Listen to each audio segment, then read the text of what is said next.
She's a farmer and a photojournalist.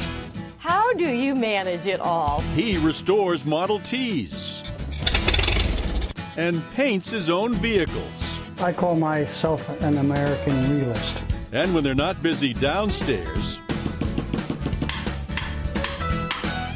they're entertaining upstairs.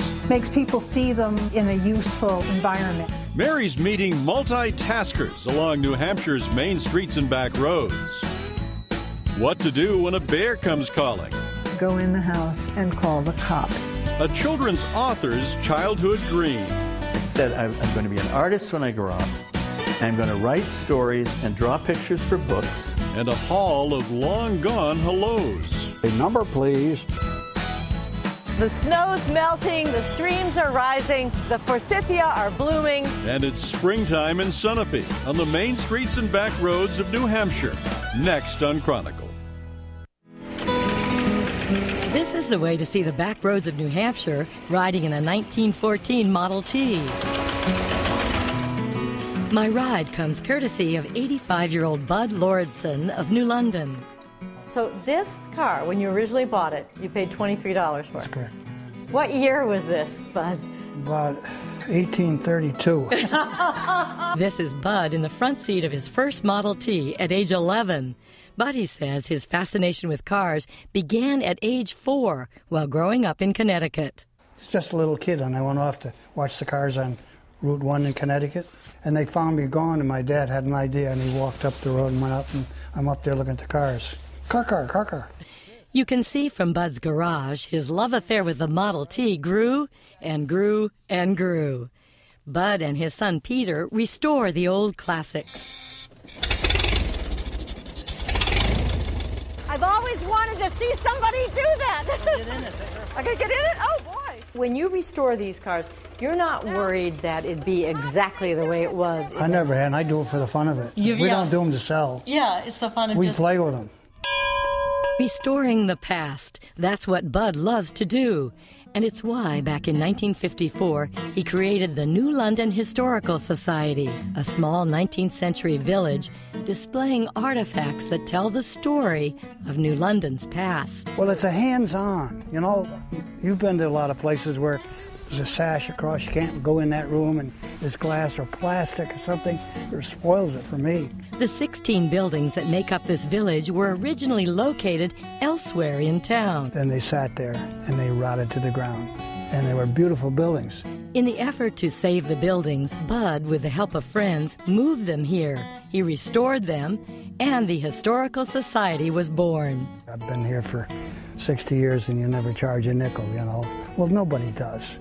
Before leaving Bud, I discovered still another talent. I call myself an American realist. Bud is an artist. The detail is amazing. And you say that one isn't done yet? But it's close.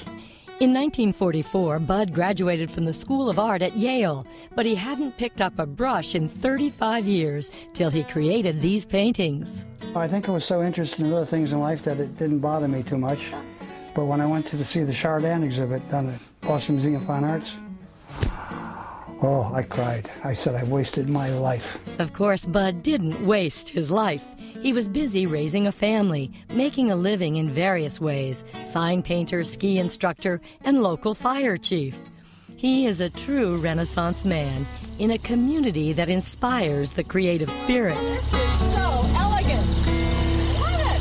From one artist studio to another, we found children's book author Tommy DePaula sketching out ideas for his next book. Do you need this kind of piece to work? I do. I really do. I get distracted very easily, and so I get an awful lot of work done in the winter. DePaula has written and illustrated over 200 books for children. His classic character, Stregonona, the Grandma Witch, continues to be the favorite among his young readers. If I had ever known that Stregonona was going to have a life of her own, I would have been I would have been in awe of her when I wrote the first and illustrated the first books.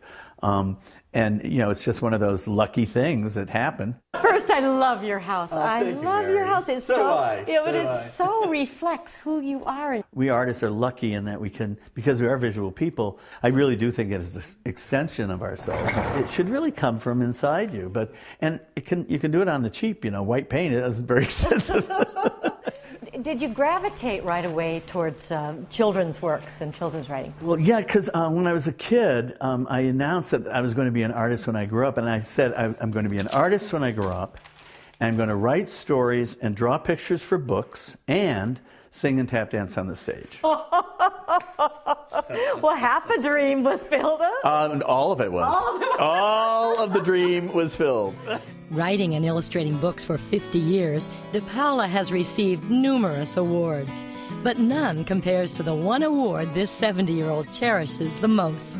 It was an award given by children as the most popular author, artist, by children. And that really did make a difference.